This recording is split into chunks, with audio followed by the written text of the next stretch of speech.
kelompok 5 yang akan membahas mengenai produk apa yang akan kita gunakan nanti atau kita jual nanti, dan tentunya kita akan berikan ke pasar ataupun kalangan apa seperti itu rekan-rekan.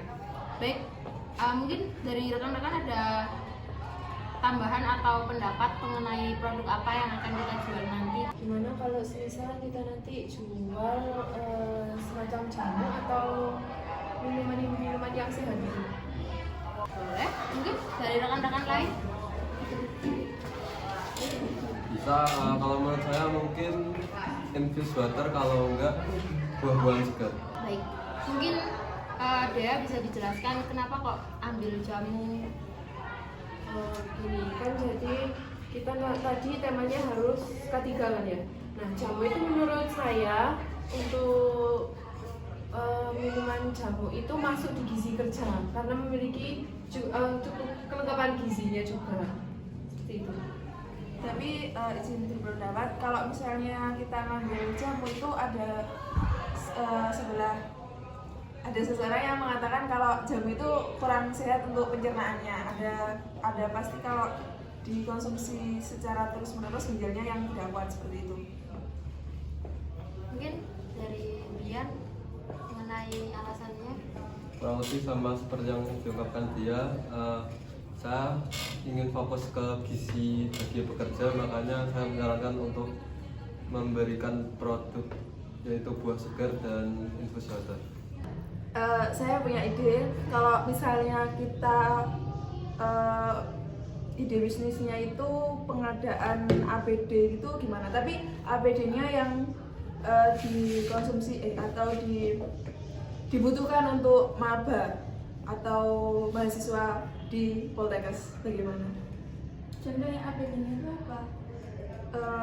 Kan kalau kita di tingkat 1 itu kita masuk di laboratorium, nah itu kan pasti butuh handscoon, butuh masker, dan sandal lab itu. Boleh sih, boleh. Bagaimana rekan-rekan yang lain? Aku sih setuju. Oke, terima kasih untuk Hani. Bagaimana rekan-rekan? Apakah ada pendapat lain atau setuju dengan saran Hani? Setuju. Baik, kalau setuju kita ambil tema yaitu pengadaan APD di laboratorium untuk kalangan maba ya. Baik, berdasarkan hasil fokus group discussion FGD dalam mengidentifikasi pola atau tren yang muncul dari jawaban peserta, langkah pertama yang kami lakukan adalah mengklasifikasikan jawaban berdasarkan tema atau topik yang akan dibahas, yaitu terkait keselamatan dan kesehatan kerja. Selain itu, kami juga mengklasifikasikan berdasarkan preferensi terhadap produk, harga, kualitas, kemasan, dan layanan. Setelah itu, kami mulai menemukan kesepakatan awal untuk memilih produk yang berfokus pada pemenuhan gizi pada pekerja. Kami awalnya ingin membuat produk dalam bentuk makanan atau minuman yang menyehatkan bagi pekerja. Kemudian kami memiliki beberapa produk, diantaranya yaitu jamu, infused water, dan buah potong segar. Namun, setelah melakukan beberapa diskusi, kami memutuskan bahwa produk tersebut kurang cocok jika difokuskan pada keselamatan dan kesehatan kerja. Kami berpendapat bahwa jika membuat produk seperti jamu, infused water, dan buah segar, maka itu lebih fokus pada mahasiswa jurusan gizi. Sedangkan kita sebagai mahasiswa ketiga merasa kurang cocok dengan adanya pengadaan produk tersebut. Maka dari itu kami memutuskan untuk membuat produk bisnis dalam bentuk pengadaan alat pelindung diri APD di laboratorium. Selain itu, yang mendasari kami memilih pengadaan APD ini didasari pada pentingnya penggunaan APD di laboratorium bagi mahasiswa jurusan kesehatan. Hal ini dikarenakan semakin meningkatnya kesadaran mahasiswa akan pentingnya keselamatan dan kesehatan kerja di lingkungan laboratorium, terutama dalam menangani sampel dan bahan-bahan berbahaya. Kemudian kami juga meninjau dari segi kewirausahaan, tren penggunaan APD di laboratorium ini dapat menjadi peluang yang menarik bagi kami. Pengembangan produk APD yang disesuaikan dengan kebutuhan mahasiswa serta penyediaan jasa terkait dapat menjadi sumber pendapatan yang menjanjikan untuk kedepannya.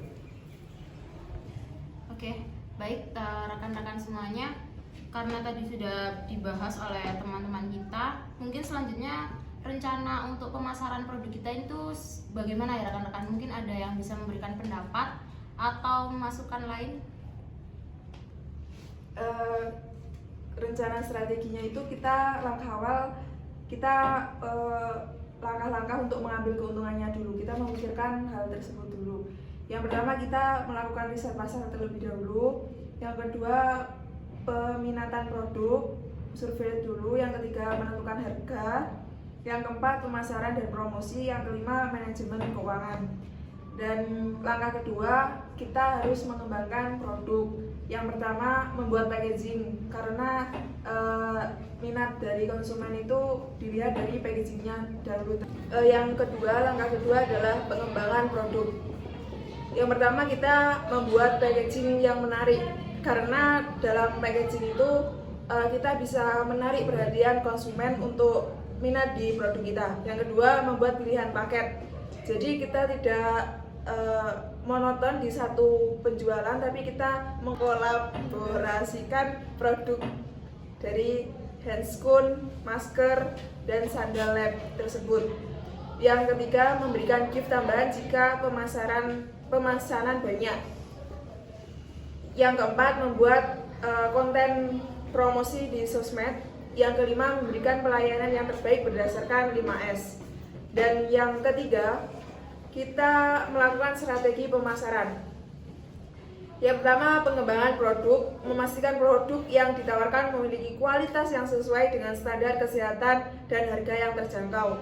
Yang kedua, pemasaran, menggunakan media sosial dan platform online untuk mempromosikan produk dan menjelaskan kegunaannya. Yang ketiga, penyediaan layanan, menawarkan layanan pengiriman yang cepat dan efisien untuk memudahkan konsumen dalam membeli produk. Langkah yang keempat yaitu kemitraan potensial. Pendidikan dan sosialisasi, melakukan pendidikan dan sosialisasi tentang pentingnya penggunaan APD di kalangan tenaga kesehatan dan masyarakat. Yang kedua, partisipasi masyarakat, mengajak masyarakat untuk berpartisipasi dalam penggunaan APD. Begitu. Baik, terima kasih Handi sudah dijelaskan mengenai rencana strategi kita ke depannya untuk pemasaran produk. Mungkin selanjutnya bisa dijelaskan mengenai evaluasi berkelanjutannya, di mana nanti kita sudah menjual produk kita atau mempasarkan produk kita ke depannya. Mungkin dari rekan-rekan ada yang bisa menjelaskan mengenai evaluasi lanjutan. Baik, saya akan menjelaskan evaluasi berkelanjutan. Jika produk yang dipasarkan memiliki banyak peminat, maka akan diberikan free gift. Namun jika produk kurang diminati, maka akan dilakukan evaluasi lanjutan. Baik, tadi sudah dijelaskan untuk strategi, kemudian evaluasi berkelanjutan.